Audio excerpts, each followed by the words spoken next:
প্রায় ৮ লাখ কোটি টাকার বাজেট ঘোষণা আজ। সাধারণ মানুষের জীবনযাত্রা সহজ করবে বললেন অর্থমন্ত্রী। মোদির শপথে যোগ দিতে কাল দিল্লি যাচ্ছেন প্রধানমন্ত্রী। ভারতে জোট সরকার গঠনের প্রস্তুতি চলছে, দর কষাকষি।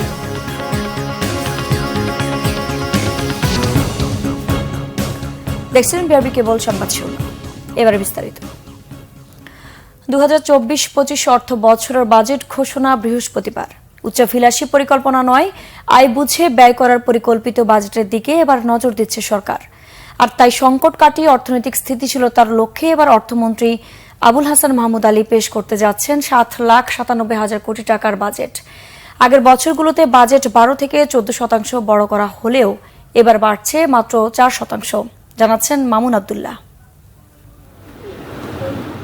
সরকার তথা রাষ্ট্রের আয় ব্যয়ের দলিল বাজেট 2024-25 অর্থ বছরের বাজেট ঘোষণা করা হবে বৃহস্পতিবার।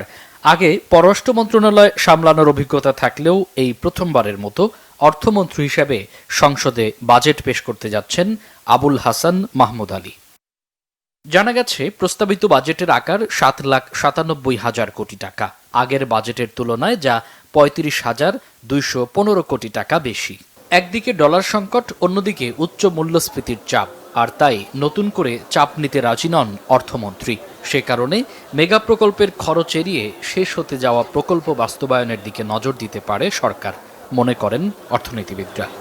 বরাদ্দ যদি কমাতেই হয় তো সেটা কমাতে হবে জনপ্রশাসনের থেকে এবং কমিউনিকেশন, যেটা যোগাযোগ, যেখানে অনেক বড় বড় প্রকল্প আছে সেই জায়গাটা থেকে কিছু কাটছাট করা দরকার। যে সমস্ত প্রকল্প খুব শিগগিরই শেষ হয়ে যাবে সেগুলোর জন্য বরাদ্দ থাক, কিন্তু নতুন প্রকল্প নেওয়ার কোনো প্রয়োজন নেই।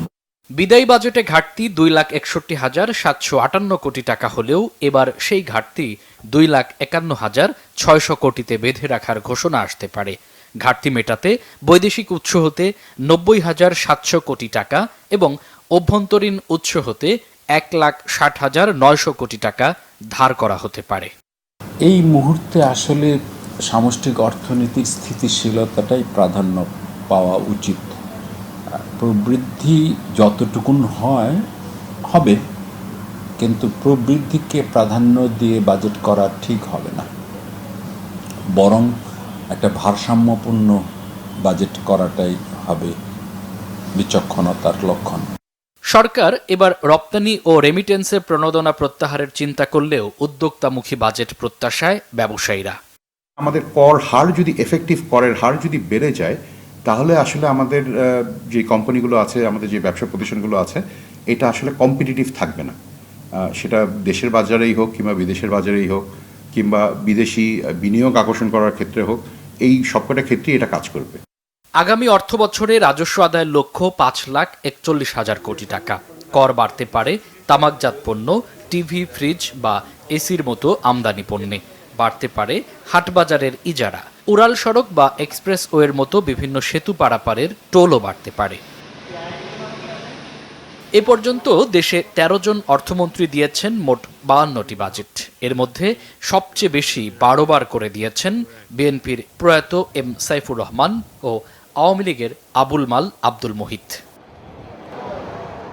1972 সালে তৎকালীন প্রধানমন্ত্রী তাজউদ্দিন আহমেদের ঘোষিত বাজেটের আকার ছিল 752 কোটি, যা 1059 গুণ বেড়ে এবার হচ্ছে 7,97,000 কোটি টাকা। মামুন আব্দুল্লাহ, বাংলা ভিশন, ঢাকা। এদিকে সকালে বাজেট পূর্ব প্রতিক্রিয়ায় অর্থমন্ত্রী আবুল হাসান মাহমুদ আলী বলেছেন, শুধু অতিরিক্ত বড় বাজেট নয়, অকারণে অর্থের পরিমাণ বাড়িয়ে লাভ নেই, তাই বাজেটের আকার কমিয়ে আনা হয়েছে। সাধারণ মানুষের জীবনযাত্রা সহজ করবে এবারের বাজেট। যতদূর সম্ভব আমরা চেষ্টা করেছি। দেখেন, আমরা টোটাল বাজেট তো কমিয়ে দিয়েছি, কারণ শুধু বেশি করে লাভ নাই। আজ দুর্নীতি দমন কমিশনে হাজির হচ্ছেন না সাবেক আইজিপি বেনজির আহমেদ।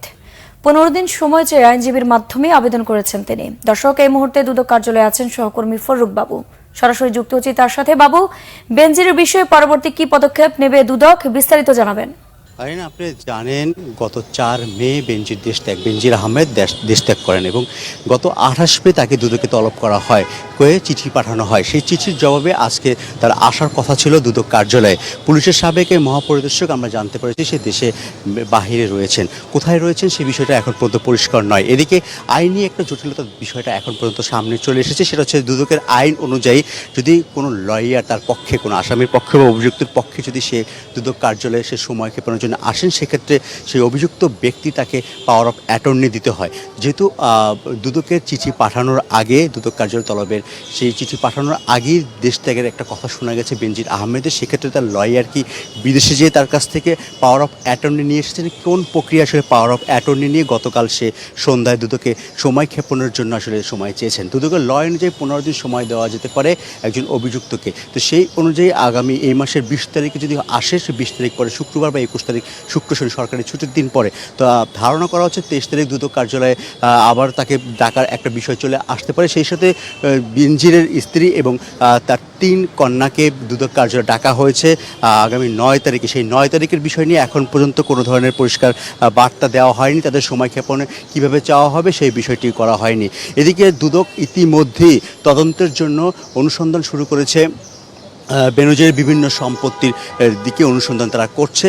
তো ধারণা করা হচ্ছে বেনজির যদি পরবর্তী যে তারিখ নির্ধারণ হবে সেই তারিখে যদি দুদক কার্যালয়ে উপস্থিত না হয়ে নিজের সপক্ষে বক্তব্য নাও দেয়, তবুও দুদকের তরফ থেকে আইনি যে ব্যাখ্যা রয়েছে সেই অনুযায়ী তার সকল মামলার কার্যক্রম চলমান থাকবে এবং অতি দ্রুত দুদক সেই মামলার তদন্ত শেষ করতে পারবে বলে ধারণা করা হচ্ছে। এবং দুদক থেকে বলা হচ্ছে সে নিজের সপক্ষে যুক্তি না দিলে পুরো বিষয়টা তার উপর দায় চেপে যাবে এবং দুদক তার অনুসন্ধানী কার্যক্রম তার নিয়ম অনুযায়ী চালিয়ে যাবে। আইন এই ছিল সর্বশেষ তথ্য। বাবু, আপনাকে ধন্যবাদ। নতুন সরকারের শপথ অনুষ্ঠানে যোগ দিতে কাল ভারত যাচ্ছেন প্রধানমন্ত্রী শেখ হাসিনা। এর আগে বুধবার রাতে দেশটির প্রধানমন্ত্রী নরেন্দ্র মোদী টেলিফোনে শেখ হাসিনাকে শপথ অনুষ্ঠানে যোগদানের আমন্ত্রণ জানান। বুধবার রাতে শেখ হাসিনার সাথে টেলিফোনে আলাপের পর সাংবাদিকদের ব্রিফ করেন প্রধানমন্ত্রীর উপ প্রেস সচিব মোহাম্মদ নূর এলাহি মিনা। তিনি জানান, টানা তৃতীয়বার বিজেপির নেতৃত্বাধীন ন্যাশনাল ডেমোক্রেটিক অ্যালায়েন্স এনডিএ বিজয়ী হওয়ার ভারতের প্রধানমন্ত্রী নরেন্দ্র মোদীকে বাংলাদেশের জনগণ, সরকার, প্রধানমন্ত্রীর ব্যক্তিগত ও পরিবারের পক্ষে অভিনন্দন জানিয়েছেন শেখ হাসিনা। এ সময় বাংলাদেশ এবং ভারতের মধ্যকার সুপ্রতিবেশী সুলভ সম্পর্কের কথা উল্লেখ করে শেখ হাসিনা আশা প্রকাশ করে বলেন, নরেন্দ্র মোদীর নেতৃত্বাধীন ন্যাশনাল ডেমোক্রেটিক অ্যালায়েন্সের বিজয়ের মধ্য দিয়ে ভারতের জনগণ আরও এগিয়ে যাবে। এর আগে এনডিএর বিজয়ে অভিনন্দন জানানোর সামাজিক যোগাযোগ মাধ্যম এক্সে প্রধানমন্ত্রী শেখ হাসিনাকে ধন্যবাদ জানিয়েছেন নরেন্দ্র মোদী। এদিকে টানা তৃতীয়বার সরকার গঠনের সম্ভাবনা নিশ্চিতের পর এনডিএ জোটের শরিকদের সাথে আলোচনা ও দর কষাকষি শুরু করেছে নরেন্দ্র মোদীর দল বিজেপি। এদিকে শরিকদের মধ্যে ঐক্য বজায় রেখে মোদী সরকারের বিরুদ্ধে জোরদার আন্দোলনের সিদ্ধান্ত নিয়েছে বিরোধী জোট ইন্ডিয়া। বুধবার বেলা শেষে এনডিএ জোটের শরিকদের সাথে বৈঠকে বসেন বিজেপি নেতা মোদী। আলোচনা হয় সরকার গঠনের প্রক্রিয়া এবং জোটের কর্মকৌশল নিয়ে। শুক্রবার এনডিএ সংসদীয় দলনেতা হিসেবে আনুষ্ঠানিকভাবে মোদীর নাম ঘোষণা করা হবে। জোটের শরিক অন্ধ্রপ্রদেশের টিডিপির চন্দ্রবাবু নাইডু আর বিহারের জেডিইউর নীতিশ কুমারের কাছ থেকে সমর্থনে লিখিত পাওয়ার পরই সরকার গঠন নিয়ে অনিশ্চয়তা দূর হয় বিজেপির। এই বৈঠকের আগে রাষ্ট্রপতি দ্রৌপদী মুর্মুর কাছে পদত্যাগপত্র জমা দেন প্রধানমন্ত্রী মোদী। সবকিছু ঠিক থাকলে শনিবার টানা তৃতীয় মেয়াদে ভারতের প্রধানমন্ত্রী হিসেবে শপথ নেওয়ার রেকর্ড গড়বেন তিনি। এদিকে নির্বাচনের ফলাফল পরবর্তী কৌশল নির্ধারণের বৈঠক করেছে কংগ্রেস নেতৃত্বাধীন জোট ইন্ডিয়া। আপাতত পার্লামেন্ট ঐক্যবদ্ধ বিরোধী দল হিসেবে ভূমিকা রাখার সিদ্ধান্ত হয়েছে। সিলেটে অবৈধভাবে আসা ভারতীয় চিনি বোঝাই 14টি ট্রাক জব্দ করেছে সিলেট মেট্রোপলিটন পুলিশ। সদর উপজেলার কোম্পানিগঞ্জ জালালাবাদ রোডের উমাইরগাঁও এলাকায় অভিযান চালিয়ে 14টি চিনি ট্রাক, একটি প্রাইভেট কার ও একটি মোটরসাইকেল জব্দ করে পুলিশ। এই সময় চোরা কারবারির ও ট্রাক চালকরা পালিয়ে যায়। পুলিশ জানায় এটি জেলার জব্দ করা সবচেয়ে বড় চালান। 14টি ট্রাকে প্রায় 1,500 চিনির বস্তা রয়েছে, যার মূল্য প্রায় 2 কোটি টাকা। দর্শক, ছিল এখনকার মতো। পরের সংবাদ দুপুর 2টায়। এর আগে একটা রয়েছে নিউজ টপ 10 দেখার আমন্ত্রণ রইল। এছাড়া বাংলাভিশন সংবাদ ও সংবাদ সংশ্লিষ্ট অনুষ্ঠান দেখতে ভিজিট করুন www.bbnews24.com ও facebook.com/বাংলাভিশন নিউজে এবং সাবস্ক্রাইব করুন youtube.com/বাংলাভিশন নিউজ। ধন্যবাদ।